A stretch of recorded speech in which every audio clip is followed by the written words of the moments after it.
मुझे तो कोई बच्चा गलत दिखता ही नहीं, हमें सब बच्चों के बाप गलत दिखते हैं। जय हो, जय हो। अब मेरी आंखों में बीमारी हो मुझे पता नहीं है, दिखते ही नहीं, क्योंकि प्रकृति ने बच्चा तुम्हें गोद में दिया था।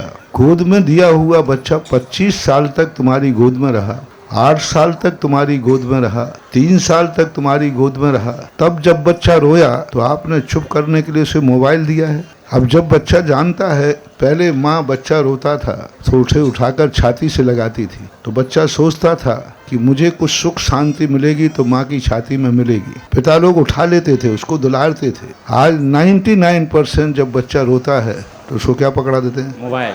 तो बच्चा जानता है कि जिंदगी में मुझे चुप कौन कर रहा है? मोबाइल। तो बड़ा होने के बाद कहता है कि तुमने चुप नहीं किया बचपन में, मोबाइल ने किया है। हम जिम्मेवारी नहीं समझ रहे, बच्चा नहीं जानता है शुरू से कि क्या चीज़ है, उसको हम संस्कार दें। उसके सामने हम दिन भर बैठे मोबाइल चलाते हैं, बच्चा चुप कैसे बैठ जाए? हम दिन भर जाकर के मोबाइलों में कुछ देखते हैं। सबसे पहले बच्चा बटन झटकाना नहीं सीखता है, आप सिखाते हैं, आप लोग बताते हैं और आप लोग खुद मोबाइल का प्रयोग करते हैं।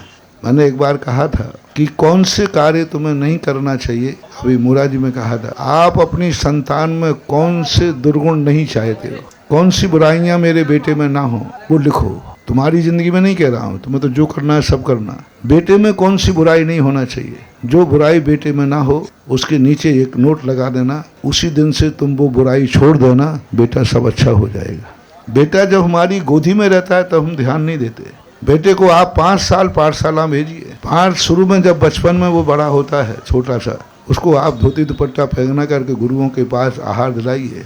आप जब वो छोटा होता है उस समय रात में नहीं, आप दिन में भोजन कराइए। जब आपकी उंगली पकड़ के चलता है तब कहिए कि ये चीज कितनी गलत है। आप उस समय बच्चे से कहते हैं जब वो एक बार स्वतंत्र होकर के बिगड़ जाता है। बिगड़े हुए बच्चे को सुधारना बहुत कठिन है, बिगड़ने के पहले सुधार दोगे तो बेटा जिंदगी भर सुधरा रहेगा। 99% माता पिताओं की गलती है। आप एजुकेशन में ऐसे स्थानों तो मैं मालूम है कि वहाँ वेज नॉन वेज दोनों हैं। आप खुद हॉस्पिटल में भर्ती करके आए, फिर कह रहे हो बेटा नॉन वेज हो गया, नॉन वेज खाने लगा। आप खुद बेटे के लिए क्या थे, सबसे पहली पोशाक जब बेटे को पहनाई थी, बेटे ने पसंद की थी कि बाप ने? पहली पोशाक, पहला रूप। हर गलती आप डिसीजन करें, 90% गलतियाँ शुरुआत माँ बाप से होती हैं। बच्चा उसका प्रतिबिंब है और फिर वो जब तुम्हारा प्रतिबिंब देखता है तो बाहर जाकर उसको जो मिलता है वह करता है।